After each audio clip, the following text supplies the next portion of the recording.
स्वागत है आपका दोस्तों बिहार न्यूज़ में। मैं हूं फिरदौस गनी और आप देख रहे हैं केडीवी लाइव। दोस्तों आज हो चुका है 19 सितंबर 2025। तो आज की पूरे बिहार की टॉप न्यूज़ लेकर आए हैं आपके लिए। वीडियो शुरू करने से पहले आपसे रिक्वेस्ट है कि अगर आप पहली बार इस चैनल पर आए हैं तो चैनल को सब्सक्राइब करके बेल आइकन को प्रेस कर दीजिए और साथ ही साथ वीडियो को लाइक कर दीजिए, अपने दोस्तों के साथ शेयर भी कीजिए। तो चलिए चलते हैं आज की खबरों की ओर। दोस्तों बिहार के युवाओं की बल्ले बल्ले हो गई है क्योंकि सीएम नीतीश कुमार ने दिल खुश करने देने वाला तोहफा दिया है। दरअसल चुनाव से पहले नीतीश कुमार ने बिहार के बेरोजगार ग्रेजुएट के लिए एक बड़ी घोषणा की है। अब 20 से 25 साल की आयु के उन युवक और फिर युवतियों को जिनके पास ना नौकरी है और न स्वरोजगार, उन्हें सरकार की ओर से हर महीने 1000 रुपये का भत्ता दिया जाएगा। ये सहायता अधिकतम 2 साल तक मिलेगी। जी हाँ, मुख्यमंत्री नीतीश कुमार ने बताया है कि इस योजना का उद्देश्य प्रतियोगी परीक्षाओं की तैयारी कर रहे और फिर पढ़ाई के दौरान युवाओं को आर्थिक सहायता प्रदान करना है। उन्होंने कहा कि जब तक युवा आत्मनिर्भर नहीं बनेंगे वे अपनी तैयारी पर ध्यान केंद्रित नहीं कर पाएंगे। इसी सोच के तहत पहले से चल रही मुख्यमंत्री निश्चय एवं सहायता भत्ता योजना का विस्तार किया गया है। सीएम नीतीश कुमार ने सोशल मीडिया पर यह जानकारी दी है। आपको ये जानकारी कैसी लगी आप नीचे कमेंट बॉक्स में कमेंट करके जरूर बताइएगा। अब ये बताइए कि नीतीश कुमार का ये योजना किस कदर सफल हो पाएगा। क्या छात्र जिसको ये योजना जिसके लिए लागू की गई है, क्या उनके तरफ नीतीश कुमार आकर्षित हो पाएंगे, हाँ या ना, नीचे कमेंट बॉक्स में कमेंट करके जरूर बताइएगा। और साथ ही साथ ये भी बताइए कि क्या ये सिर्फ चुनावी लॉलीपॉप है, ये भी आप नीचे कमेंट बॉक्स में कमेंट करके बताइएगा। दोस्तों तेजस्वी यादव के करीबी संजय यादव को लेकर के लालू राबड़ी परिवार में विद्रोह शुरू हो गया है। जब राजद और तेजस्वी यादव की राजनीति में सांसद संजय यादव की बढ़ती पकड़ अब लालू परिवार के भीतर विरोध का कारण बनती जा रही है। पार्टी सांसद और तेजस्वी यादव के सबसे करीबी माने जाने वाले संजय यादव के खिलाफ लंबे समय से मीसा भारती और फिर तेज प्रताप यादव का रुख करा रहा है। अब रोहिणी आचार्य भी इस पंक्ति में खड़ी हो गई है। दरअसल तेजस्वी यादव इन दिनों बिहार अधिकार यात्रा पर निकले हैं। इस यात्रा के लिए एक विशेष रथ तैयार किया गया है, यानी कि बस, जिसमें तेजस्वी के लिए आगे एक खास सीट तैयार की गई है। बुधवार को इस सीट पर संजय यादव बैठ करके घूमते नजर आए। रोहिणी आचार्य ने इसी का विरोध में लिखी गई एक फेसबुक पोस्ट को शेयर किया है। रोहिणी आचार्य ने गुरुवार को सुबह सुबह सोशल मीडिया पर एक पोस्ट शेयर किया है जिसमें रथ पर यानी कि बस पर आगे की सीट पर संजय यादव बैठे नजर आ रहे हैं। दरअसल पटना निवासी आलोक कुमार ने फेसबुक पर एक पोस्ट लिखी थी जिसमें तेजस्वी यादव की बिहार अधिकार यात्रा की बस में संजय यादव को उस फ्रंट सीट पर बैठे दिखाया गया है जो तेजस्वी की मानी जाती है। आलोक ने सवाल उठाया है कि तेजस्वी की अनुपस्थिति में उनकी कुर्सी पर कोई और कैसे बैठ सकता है। इस पोस्ट को रोहिणी आचार्य ने बिना किसी टिप्पणी के अपने पेज पर शेयर किया है। ऐसे में माना जा रहा है कि रोहिणी इस पोस्ट से पूरी तरीके से सहमत है। आपको बता दूं कि तेज प्रताप यादव अक्सर पार्टी और परिवार में जय चंदों के होने की बात करते हैं। जानकारियों के अनुसार उनका निशाना संजय यादव पर ही होता है। अब रोहिणी आचार्य ने भी फेसबुक पर एक पोस्ट शेयर करके संकेत दिया है कि वे भी संजय यादव से नाराज हैं। वहीं पर राजनीतिक हलकों में इसे संजय यादव के खिलाफ लालू परिवार में बढ़ते असंतोष का संकेत माना जा रहा है। दोस्तों शिक्षक बनने की चाहत रखने वाले लोगों के लिए बड़ी खबर है क्योंकि अब शिक्षक बनने के लिए नया नियम जारी हो गया है। दरअसल शिक्षक बनने का ख्वाब देखने वालों के लिए एक बड़ी और ताज़ा खबर सामने आई है। नई शिक्षा नीति लागू होने के बाद national council for teacher education ने शिक्षक प्रशिक्षण व्यवस्था में ऐतिहासिक तब्दीली की है। इसके तहत अब आपको शिक्षक बनने के लिए ITEP नाम का 4 वर्षीय अंडर ग्रेजुएट कोर्स करना जरूरी होगा। ये कोर्स सीधे 12वीं के बाद किया जा सकेगा और इसका पहला बैच साल 2027 से शुरू होगा। सरकार का साफ कहना है कि बीएड की डिग्री अब अध्यापक बनने के लिए मान्य नहीं होगी। यह केवल वही छात्र शिक्षक बन पाएंगे जिन्होंने ये नया ITEP कोर्स पूरा किया होगा। यानी कि अब अध्यापक की डिग्री पाना पहले से कहीं ज्यादा मुश्किल और चुनौतीपूर्ण होने वाला है। सिर्फ इतना ही नहीं, अगर आप प्राइवेट स्कूल में भी टीचर बनना चाहते हैं तो आपके लिए भी आपके पास डिप्लोमा इन एलिमेंट्री एजुकेशन यानी कि DLED होना जरूरी होगा। इसके अलावा टीचर एलिजिबिलिटी टेस्ट यानी कि TET पास करना भी अनिवार्य होगा। बिना इन योग्यताओं के अब किसी भी प्राइवेट संस्थान में नौकरी मिलना नामुमकिन होगा। दोस्तों अक्सर विवादित बयान देने वाले गिरिराज सिंह एक बार फिर से पाकिस्तान को लेकर के बात कही है। गिरिराज सिंह ने एक बार फिर से राहुल और तेजस्वी यादव पर जमकर के हमला बोला है। इस बार उनके निशाने पर उनके पूर्वज यानी कि बदलती विचारधारा थी और उन्होंने पाकिस्तान का मुद्दा उठा करके विपक्षी दलों पर देश विरोधी होने के आरोप लगाए। जब उनकी ये टिप्पणी बिहार की राजनीतिक फिजा में गर्माहट ला सकती है। गिरिराज सिंह ने इशारों में राहुल गांधी और तेजस्वी यादव के पूर्वजों पर टिप्पणी की। उन्होंने कहा है कि आपके पूर्वजों से गलती हुई, ये साफ तौर पर देश के बंटवारे के दौरान के फैसलों और फिर गांधी परिवार की भूमिका पर तंज था। राहुल गांधी के दादा पंडित जवाहरलाल नेहरू का जिक्र करके उन्होंने देश के बंटवारे की तरफ इशारा किया। गिरिराज सिंह ने अपने भाषण में पाकिस्तान का भी मुद्दा उठाया। उन्होंने राहुल गांधी और तेजस्वी से पूछा है कि पाकिस्तान में कितने मंदिर और कितने गुरुद्वारे गिन सकते हैं। उनका ये बयान साफ तौर पर विपक्षी दलों को देशभक्ति के मुद्दे पर घेरने की कोशिश की थी और ये भी दर्शाता है कि कैसे बीजेपी आगामी चुनाव में राष्ट्रवाद और धर्म को प्रमुख मुद्दा बनाएगी, यानी कि धर्म के नाम पर लोगों को बेवकूफ़ बनाएगी। उन्होंने कहा कि जिनकी सोच ही भारत तोड़ने वाली है वे कैसे मजबूत राष्ट्र का निर्माण कर सकते हैं। यह आरोप सीधे तौर पर विपक्षी दलों पर लगाया था, जो अक्सर बीजेपी के राष्ट्रवाद के एजेंडे को लेकर के सवाल उठाते रहे हैं। जनसुराज के सूत्रधार प्रशांत किशोर लगातार बीजेपी के कई नेताओं पर आरोप लगाते हुए सवाल पूछते आए हैं। अब बीजेपी ने पलटवार करना शुरू कर दिया है।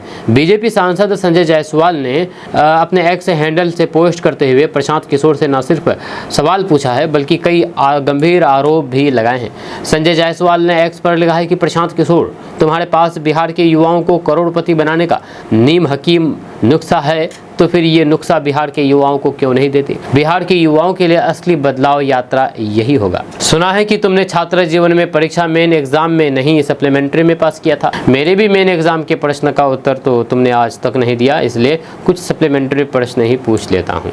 वहीं पर संजय जायसवाल ने कहा है कि Joy of giving global foundation के लिए पैसे इकट्ठा करने की क्षमता जैसे तुम रखते हो, वही फॉर्मूला बिहार के युवाओं को बता दो तो फिर सभी करोड़पति हो जाए। उदाहरण के लिए Ram Setu infrastructure private limited company 19 crore के घाटे में चल रही है, फिर भी तुम्हें 14 करोड़ रुपए दान करती है। अगर इसके बारे में दिक्कत हो तो फिर यही बता दो कि स्क्वायर्ड स्पेस कंपनी जिसकी कुल हैसियत 10 करोड़ की है, घाटा भी इसका 10 करोड़ होता है और तुम्हें दान भी 10 करोड़ रुपए ही करती है। वहीं पर बीजेपी नेता ने कहा है कि हमारे जमाने में एक सुभाष घई की सौदागर फिल्म थी, इसमें गाना था ये इलू इलू क्या है, ये इलू इलू। तुम्हें बताना चाहिए कि तुम्हारे साथ घाटे की कंपनियों का ये इलू इलू क्या है। बिहार अभी तक लालू यादव के जमीन दान देने की क्षमता के बारे में जानता है, परंतु मुझे लगता है कि तुम घोटालों के मामले में लालू से भी ज़्यादा बड़ा दान लेने वाले हस्ती हो। दोस्तों, बाहुबली की भाभी को प्रशांत किशोर विधानसभा चुनाव लड़ाएंगे। जी हाँ, बिहार की राजनीति में अपराध और भ्रष्टाचार को मुद्दा बनाने वाले प्रशांत किशोर अब विधानसभा चुनाव में बाहुबली की भाभी को मैदान में उतारने जा रहे हैं। चंपारण के बाहुबली रहे देवेंद्र नाथ डूबे की भाभी मीना द्विवेदी ने प्रशांत किशोर की जनसुराज पार्टी की सदस्यता ग्रहण किया। मीना द्विवेदी के साथ पूर्वी चंपारण के जिला एवं प्रखंड स्तर के कई जेडीयू पदाधिकारियों एवं कार्यकर्ताओं ने भी पार्टी की सदस्यता ली है। मीना द्विवेदी ने पिछले दिनों जेडीयू के प्रदेश अध्यक्ष उमेश कुशवाहा को त्याग पत्र भेजा था। इसमें उन्होंने जेडीयू पर परिवार की लंबे समय से अनदेखी के आरोप लगाए थे। पूर्वी चंपारण जिले के गोविंदगंज विधानसभा सीट से 3 बार जेडीयू के विधायक रही मीना ने पटना में समर्थकों के साथ जनसुराज पार्टी का दामन थामा। पार्टी के सूत्रधार प्रशांत किशोर ने पीला गमछा उड़ा करके उनका स्वागत किया। जब पिछले दिनों ही मीना द्विवेदी ने मुख्यमंत्री नीतीश कुमार की पार्टी को अलविदा कहा था, अब प्रशांत किशोर की पार्टी के टिकट पर उनके गोविंदगंज से चुनाव लड़ने की चर्चा तेज हो गई। वहीं पर मीना द्विवेदी पूर्वी चंपारण जिले के बड़े राजनीतिक परिवार से संबंध रखती है। साल 1995 में उनके देवर देवेंद्र नाथ डूबे समता पार्टी से विधायक बने थे। साल 1998 के उपचुनाव में उनके पति भूपेंद्र नाथ डूबे विधायक रहे। फिर साल 2005 के फरवरी और फिर नवंबर 2010 में हुए विधानसभा चुनाव में मीना द्विवेदी खुद जदयू से विधायक चुनी गई। जनसुराज पार्टी का कहना है कि उनके समर्थन से चंपारण की राजनीति में मजबूती मिलेगी। दोस्तों, बिहार में एनडीए की सीट शेयरिंग पर मुहर लग गई है। जहां आपको बता दूं कि बिहार विधानसभा चुनाव 2025 को देखते हुए बड़े नेताओं के मीटिंग का दौर शुरू हो चुका है। गुरुवार को केंद्रीय गृह मंत्री अमित शाह और फिर मुख्यमंत्री नीतीश कुमार की मुलाकात हुई। सीएम नीतीश कुमार खुद अपनी पार्टी के कार्यकारी अध्यक्ष संजय कुमार झा और मंत्री विजय कुमार चौधरी के साथ पटना के होटल मोरिया पहुंचे। यहाँ पर नीतीश कुमार और अमित शाह के बीच करीब घंटे भर बातचीत हुई। इस मुलाकात के दौरान डिप्टी सीएम सम्राट चौधरी, बिहार बीजेपी प्रभारी भिखू भाई दल सानिया और वह कई सारे मंत्री मौजूद रहे। सीएम नीतीश कुमार के साथ बिहार के कई आला अफसर भी गृह मंत्री से मिलने पहुंचे। वहीं पर सूत्र बताते हैं कि गृह मंत्री अमित शाह के साथ बातचीत के दौरान बिहार चुनाव में एनडीए की सीट शेयरिंग को लेकर के अन्य कई मुद्दों पर बातचीत हुई है। कहा जा रहा है कि दोनों नेताओं के बीच एनडीए के अन्य घटक दल खास करके चिराग पासवान और जीतन राम मांझी की ओर से मांगी जा रही विधानसभा सीटों को लेकर के लंबी बातचीत चली। माना जा रहा है कि इस मीटिंग में ही करीब एनडीए की सीट शेयरिंग को लेकर के सारी डील लगभग फाइनल हो गई है। सूत्र बताते हैं कि सीएम नीतीश कुमार की होटल मुड़िया पहुंचते ही अमित शाह ने आगे बढ़कर के उनका गर्मजोशी से स्वागत किया। दोनों नेताओं के बीच बिल्कुल भी खुशफहमी का माहौल पर बातचीत हुई। मीटिंग से निकलने के दौरान भी सीएम नीतीश कुमार के चेहरे सामान्य दिखे। वहीं पर डिप्टी सीएम सम्राट चौधरी विजय चौधरी सबसे पहले मीटिंग के बाहर निकले। दोस्तों, बिहार में जमीन मालिकों के लिए एक बड़ी खुशखबरी है। जब बिहार में जमीन से जुड़ी हुई सरकारी सेवाओं को लेकर के एक बड़ी और राहत भरी खबर सामने आई है। बिहार सरकार द्वारा चलाए जा रहे राजस्व महाअभियान के बाद भी जमीन मालिकों को मिलने वाली महत्वपूर्ण सेवाएं पहले की तरह जारी रहेगी। राजस्व एवं भूमि सुधार विभाग के सचिव जय सिंह ने स्पष्ट कर दिया है कि यह अभियान केवल एक विशेष पहल है, न कि अस्थायी सेवाओं का अंत। आपको बता दूं कि राजस्व महाअभियान की शुरुआत 16 अगस्त को हुई थी और ये 20 सितंबर तक चलेगा। इस दौरान पंचायत स्तर पर विशेष शिविर आयोजित किए गए हैं, जहां पर जमीन संबंधित दस्तावेजों की गलतियों को सुधारा जा रहा है। वहीं पर विभाग के अधिकारी और फिर कर्मचारी घर घर जाकर के रैयतों को दस्तावेजों की प्रतियां उपलब्ध करा रहे हैं और आपत्तियों को सुन करके मौके पर ही समाधान कर रहे हैं।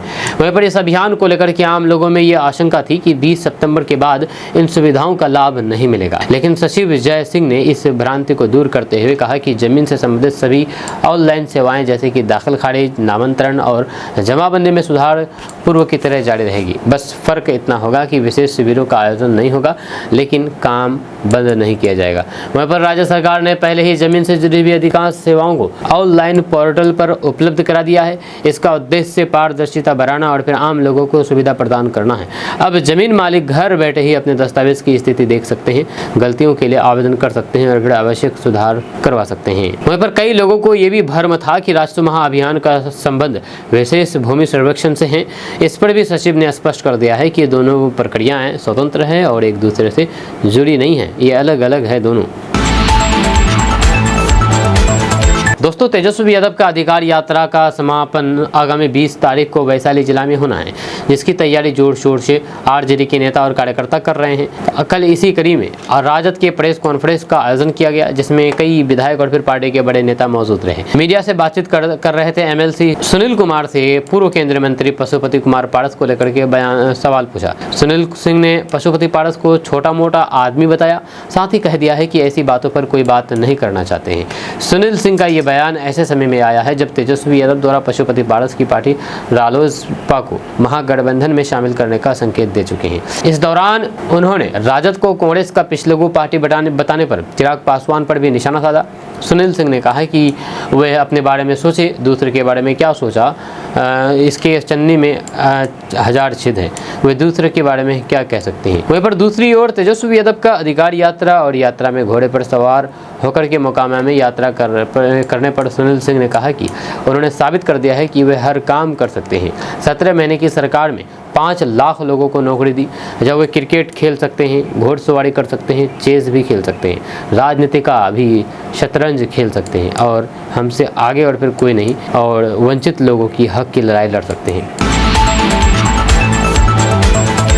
बेगूसराय सियासी आखड़ा बन गया है। पीएम मोदी के बाद अमित शाह और तेजस्वी यादव ने ताकत दिखाई है। जी हाँ, विधानसभा चुनाव के नजदीक आते ही बेगूसराय जिले की सियासत गरमाने लगी है। 7 विधानसभा सीटों वाले बेगूसराय में महागठबंधन और फिर एनडीए दोनों अपनी अपनी जमीन मजबूत करने में जुटे हैं। इस समय महागठबंधन के पास 4 सीटें हैं, जबकि एनडीए के पास 3 सीटें हैं। बछवाड़ा और फिर मटिहानी में पिछली बार जीत हार का अंतर महज 500 और फिर बेगूसराय में 5000 वोटों से भी कम था। ऐसे में जीत का मार्जिन बढ़ाने के साथ सभी सीटों पर जीत के लिए नेता रणनीति बना रहे हैं। महज सहयोग ही नहीं बल्कि विश्वकर्मा पूजा के दिन का भी मात्र सहयोग ही नहीं बल्कि तेजस्वी यादव ने सिमरिया में कल बिहार अधिकार यात्रा शुरू की। शाहपुर कमाल तक करीब 55 किलोमीटर की यात्रा पर जनता से संवाद किया। अगले ही दिन केंद्रीय गृह मंत्री अमित शाह बरौनी रिफाइनरी टाउनशिप पहुंचे, जहां पर उन्होंने मुंगेर और फिर पटना जिले के प्रखंडों से आए करीब 2500 नेताओं कार्यकर्ताओं से मुलाकात करके उन्हें एकजुट रहने का मंत्र दिया। अमित शाह ने कहा कि बेगूसराय की जनता विकास की राजनीति चाहती है, एनडीए उसी एजेंडे पर काम कर रही है। कार्यक्रम में एक भाजपा कार्यकर्ता ने बताया है कि अमित शाह ने एक बार फिर से हम सभी के अंदर जोश भर दिया है। वहीं पर तेजस्वी यादव ने अधिकार यात्रा में कहा है कि बिहार को बेहतर बनाने के लिए ये यात्रा निकली है। अपनी जनसभाओं में एनडीए सरकार पर बेरोजगारी, महंगाई और किसानों के मुद्दे को लेकर के तीखे हमले किए और जनता से महागठबंधन को समर्थन देने की अपील की। कहा कि बिहार में बिना घुस दिए कोई काम नहीं हो रहा है। 17.5 माह में 3.5 लाख लोगों ने रोजगार दिया है। दोस्तों, केंद्रीय गृह मंत्री अमित शाह कल डेहरी पहुंचे। यहां पर पार्टी के 11 जिलों के बड़े नेताओं के साथ संवाद किया। एक सभा को संबोधित करते हुए अमित शाह ने जिस अंदाज में राजद और कांग्रेस पर हमला बोला है वह अपने आप में काफ़ी सुर्खियां बटोर रही है। अमित शाह ने कहा कि अरे भले आदमी, आप ये बताओ कि क्या तेजस्वी बिहार का विकास कर सकते हैं क्या? जरा जोर से बोलो। दरअसल शाहबाद इलाके में बैठक करने के बाद अमित शाह की जनसभा में बिहार के लोगों को संबोधित कर रहे थे। इसी दौरान उन्होंने आम लोगों को संबोधित करते हुए कहा कि बिहार में एनडीए जितना मजबूत होगा, बिहार उतना खुशहाल और फिर समृद्ध होगा। जब बिहार की समृद्धि का रास्ता एनडीए से होकर के गुजरता है, बिहार के विकास का मार्ग केवल मोदी जी ही समृद्ध कर सकते हैं। ये लालू राबड़ी और तेजस्वी यादव या फिर राहुल गांधी से संभव नहीं है। वहीं पर अमित शाह ने इसके बाद लोगों से पूछा है कि क्या आप जानते हैं कि बिहार का विकास तेजस्वी या उनके गैंग में शामिल हुए लोग कर सकते हैं? इसके जवाब में वहां पर मौजूद लोगों ने कहा कि नहीं, लेकिन ये आवाज़ बेहद साफ सुनाई दे रही थी। इसके बाद अमित शाह अपने अंदाज में आए और फिर कहा कि अरे भले आदमी, जोर से बोलो, वे लोग विकास कर सकते हैं क्या? इसके बाद जब साफ आवाज़ आई तो उन्होंने फिर दूसरी तरफ बात को ले गए। अमित शाह ने कहा कि मोदी की सरकार में साल 2014 से 2024 में बिहार को 9,50,000 करोड़ रुपये मिला।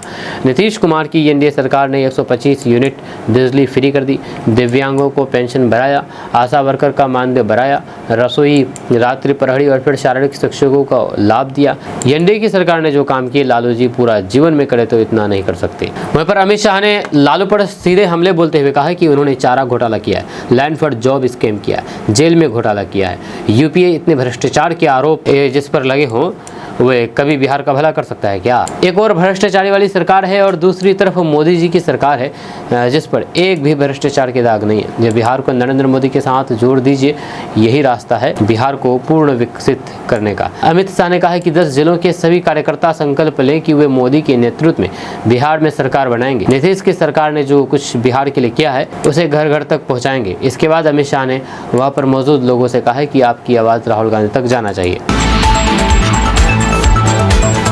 दोस्तों, बिहार कांग्रेस में चुनावी सरगर्मी तेज हो गई है। बिहार चुनाव समिति की पहली बैठक कल प्रदेश कांग्रेस कार्यालय में हुई, जहां बैठक में बिहार प्रभारी कृष्ण लावरू, प्रदेश अध्यक्ष राजेश राम और फिर राज्यसभा सांसद अखिलेश प्रसाद सिंह समेत चुनावी समिति के कई वरिष्ठ सदस्य मौजूद रहे।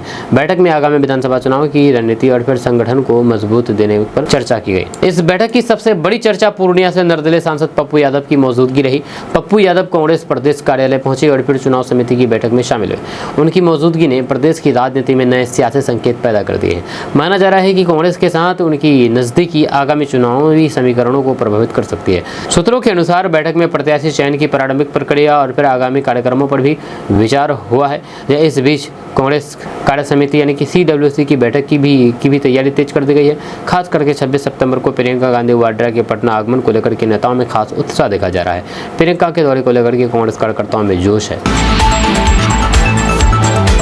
सूत्रों के मुताबिक से ये खबर सामने आई है कि एनडीए में सीटों का बंटवारा हो गया है। सूत्रों के मुताबिक बिहार की 243 विधानसभा सीटों में से जेडीयू कुल 102 से 103 सीटों पर चुनाव लड़ सकती है। वहीं पर सहयोगी बीजेपी को 101 से 102 सीटें मिल सकती है, जबकि एलजेपी 25 से 28 सीटों पर चुनाव लड़ सकती है। जीतन राम मांझी की पार्टी हिंदुस्तानी अवाम मोर्चा को गठबंधन की तरफ से 6 से 7 सीटों पर चुनाव लड़ाया जा सकता है, जबकि आरएलएम 4 से 5 सीटों पर चुनाव लड़ सकती है।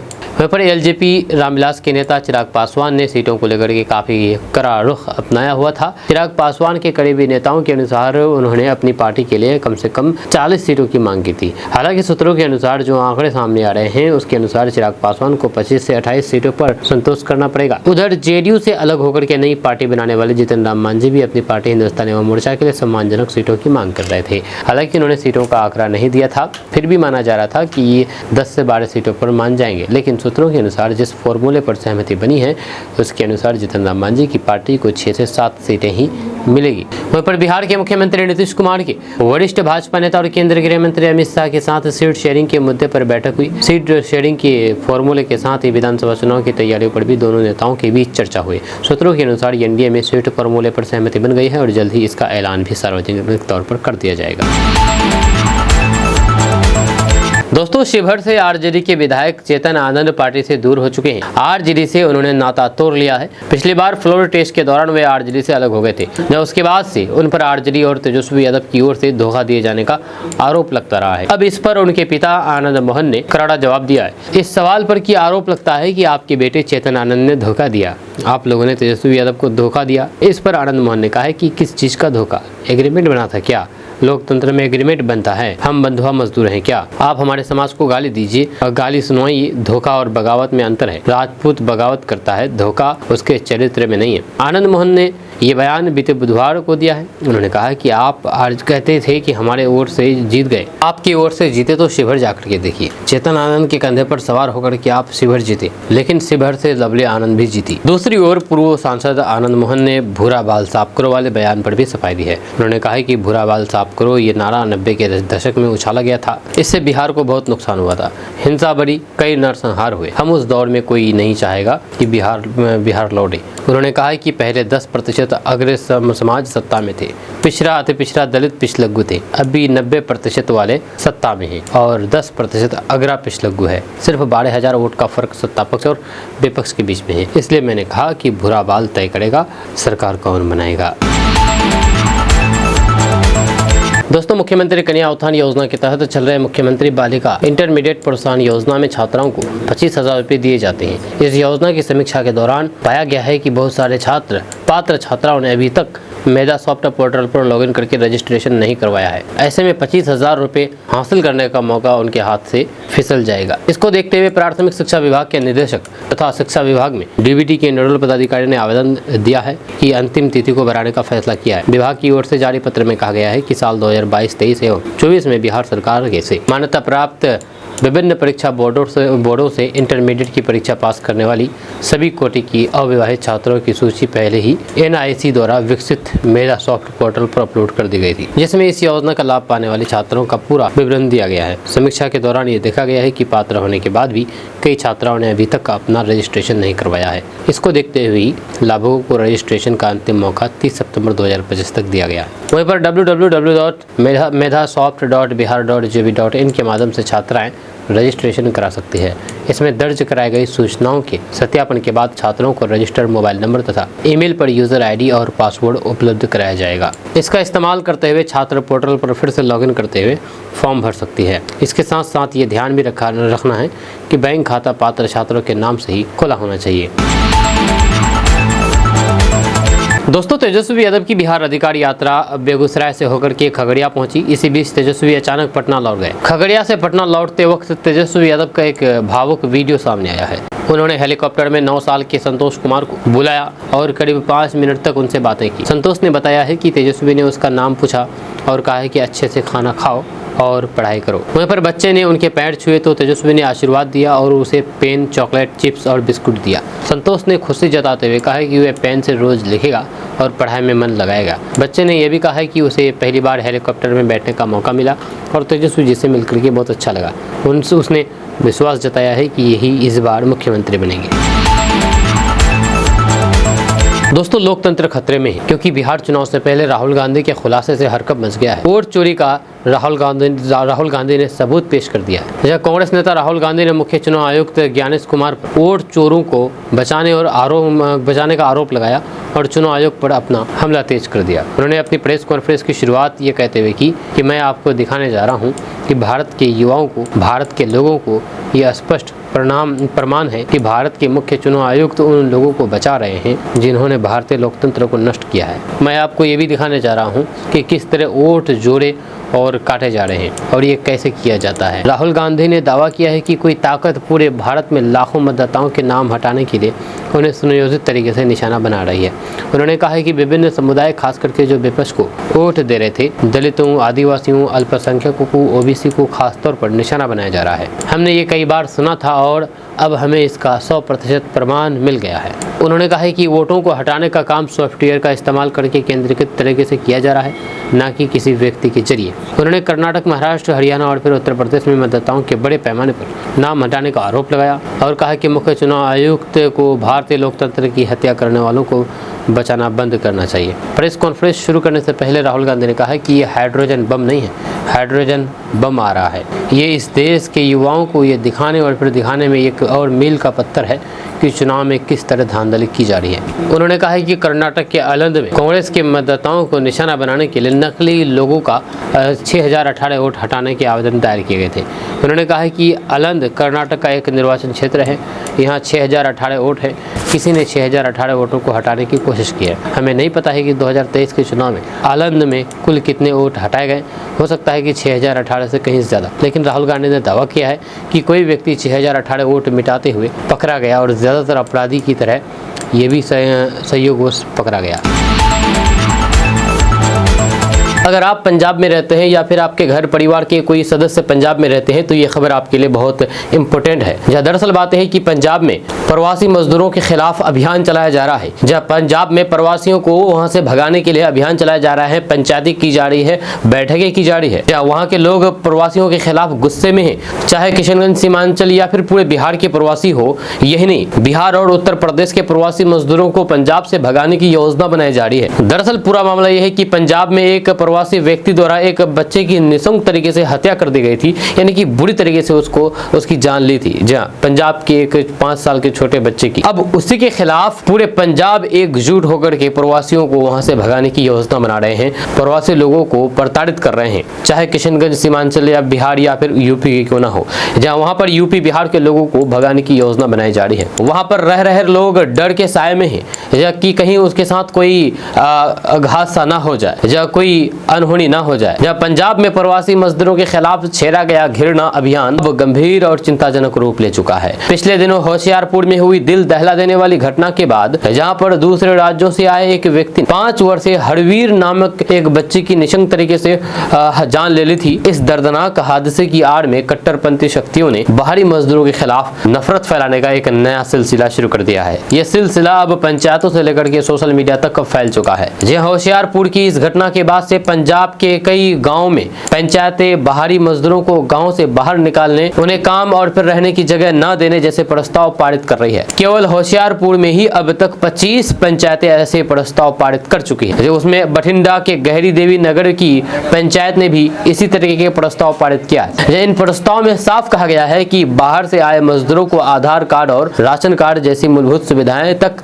न दी जाए। ये पूरा अभियान अब सोशल मीडिया पर तेजी से वायरल हो गया है। जब फेसबुक, इंस्टाग्राम और एक्स पर चल रहे पोस्ट और थ्रेड्स में बाहरी मजदूरों को अपराधी के रूप में पेश किया जा रहा है। जहाँ पर कनाडा, अमेरिका, जर्मनी और ऑस्ट्रेलिया में बैठे अलगाववादी तत्व इस आग में घी डालने का काम कर रहे हैं। उनका मकसद पंजाब में सामाजिक बिखराव और फिर असुरक्षा का माहौल बनाना है। इस घृणा अभियान की सबसे बड़ी मार झेल रहे बिहार और उत्तर प्रदेश से आए मजदूर, खास करके किशनगंज और फिर सीमांचल के लोग। यह केडीवी लाइव को लगातार फोन करके इस बारे में जानकारी मिल रही है कि पंजाब में रह रहे सीमांचल के मजदूरों पर भी अब दबाव बनाया जा रहा है कि वे शहर छोड़ दें, अपने घर वापस लौट जाएं। कई जगह उन्हें काम से निकाले जा रहे हैं और मकान किराए पर देने से इनकार कर दिया जा रहा है। जब मोहाली के जनपुर गांव का मामला ताजा उदाहरण है, जहां पर प्रवासी मजदूरों को रहने तक की अनुमति नहीं दी जा रही है। यहाँ उनके लिए 11 तरीके के प्रतिबंध लगाए गए हैं, जैसे कि रात 9 बजे के बाद बाहर निकलने पर रोक, तंबाकू गुटखा चबाने पर पाबंदी और कपड़ों तक पर सख्त नियम है। अगस्त में मुंडो संगतिया गाँव से मजदूरों को जबरन निकालने का मामला पंजाब और हरियाणा हाईकोर्ट तक पहुंचा, जहां पर वैभव वत्स नामक व्यक्ति ने इस अवैध कार्रवाई के खिलाफ याचिका दायर की। वहीं पर सीमांचल के मजदूरों का दर्द बेहद गहरा है। केडीवी लाइव से बातचीत में लुधियाना और फिर जालंधर की फैक्ट्री में काम कर रहे किशनगंज के मजदूरों ने बताया है कि वे महीने भर खून पसीना बहा करके काम करते हैं, लेकिन वेतन वाले दिन अपराधी तत्व उनका शिकार बना लेते हैं। कई बार उन्हें फैक्ट्री से घर लौटते वक्त रास्ते में लूट लिया जाता है। शिकायत करने पर पुलिस या तो कार्रवाई नहीं करती है या फिर प्राथमिकी तक दर्ज नहीं करती है। वहीं पर सीमांचल के मजदूरों का कहना है कि वे पंजाब की अर्थव्यवस्था की रीढ़ है।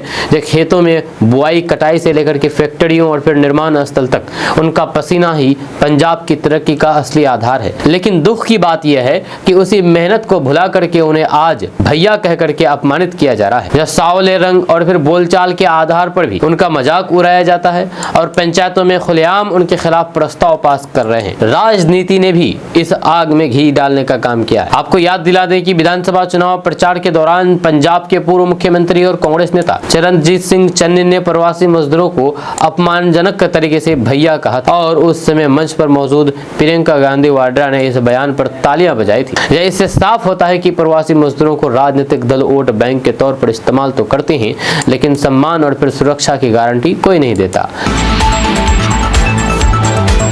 दोस्तों, किशनगंज में प्रधानमंत्री मोदी के जन्मदिन के मौके पर किशनगंज में NSCUI के कार्यकर्ताओं ने बेरोजगारी दिवस के तौर पर मनाया है। आपको बता दूं कि प्रधानमंत्री मोदी के जन्मदिन पर जहां पर सत्ताधारी दल भाजपा और उसके सहयोगी JDU ने उत्सव और सेवा कार्यक्रमों का आयोजन किया, वहीं पर कांग्रेस और उनकी छात्र इकाई NSCUI ने इसे विरोध का दिन बना दिया। बुधवार देर शाम शहर के विभिन्न चौक चौराहों पर कांग्रेस और फिर NSCUI कार्यकर्ताओं ने प्रधानमंत्री का जन्मदिन बेरोजगार दिवस और छात्र विरोधी दिवस के रूप में मनाया है। कार्यकर्ताओं ने सरकार के खिलाफ जोरदार नारेबाजी की। नारे थे कि भर्ती निकले तो इम्तिहान नहीं, परीक्षा हो तो परिणाम नहीं, रोजगार नहीं तो सरकार नहीं। छात्राओं ने तंज कसने का एक अनोखा तरीका भी अपनाया। उन्होंने मौके पर ही जलेबी तल करके सरकार पर व्यंग किया कि रोजगार देने के बजाय युवाओं को जलेबी की तरह चक्करदार वादों में फंसा दिया गया है। वहीं पर NSCUI के प्रदेश उपाध्यक्ष अमन रेजा ने कहा कि इस कार्यक्रम का मुख्य उद्देश्य प्रधानमंत्री मोदी और उसकी सरकार को ये संदेश देना है कि देश के युवा अब चुप नहीं बैठेंगे। जहां उन्होंने आरोप लगाया है कि पिछले 10 वर्षों में रोजगार सृजन के नाम पर सिर्फ खोखले वादे किए गए, प्रतियोगी परीक्षाओं में धांधली, परीक्षा परिणामों में देरी और भर्तियों में पारदर्शिता की कमी से करोड़ों युवाओं का भविष्य अधर में लटका हुआ है। वहीं पर अमन रेजा ने आगे कहा कि कांग्रेस प्रधानमंत्री मोदी को जन्मदिन की बधाई देती है और साथ ही उनसे ये अपेक्षा करती है कि वे देश की सबसे बड़ी समस्या बेरोजगारी को दूर करने के लिए ठोस कदम उठाएं। उन्होंने कहा है कि महंगाई की मार ने आम आदमी की कमर तोड़ दी है। गैस सिलेंडर, पेट्रोल, डीजल और फिर रोजमर्रा की जरूरत की चीजों के दाम आसमान छू रहे हैं, लेकिन सरकार धर्म और फिर जाति की राजनीति में जनता का ध्यान भटकाने में लगी हुई है। वहीं पर उन्होंने संवैधानिक संस्थानों के दुरुपयोग का भी आरोप लगाया। उन्होंने कहा है कि चुनाव आयोग, ED, CBI और फिर आयकर विभाग जैसे संस्थानों को विपक्षी दलों की आवाज दबाने के लिए हथियार बनाया जा रहा है। उन्होंने सवाल किया है कि जब सरकार इतनी आत्मविश्वासी है तो फिर इन संस्थानों के सहारे चुनाव जीतने की जरूरत क्यों पड़ती है। कुल मिलाकर के किशनगंज में प्रधानमंत्री के जन्मदिन पर 2 तस्वीरें सामने आई। एक तरफ भाजपा और JDU कार्यकर्ता सेवा कार्यक्रम और फिर जश्न के जरिए दिन को विशेष बना रहे थे, वहीं कांग्रेस और फिर NSCUI ने इसे विरोध का दिन बना दिया। ये साफ है कि चुनावी माहौल नजदीक आते ही राजनीतिक दलों के बीच टकराव तेज हो गया है और फिर सड़क से लेकर के सोशल मीडिया तक सत्ता और फिर विपक्ष आमने सामने है। आपका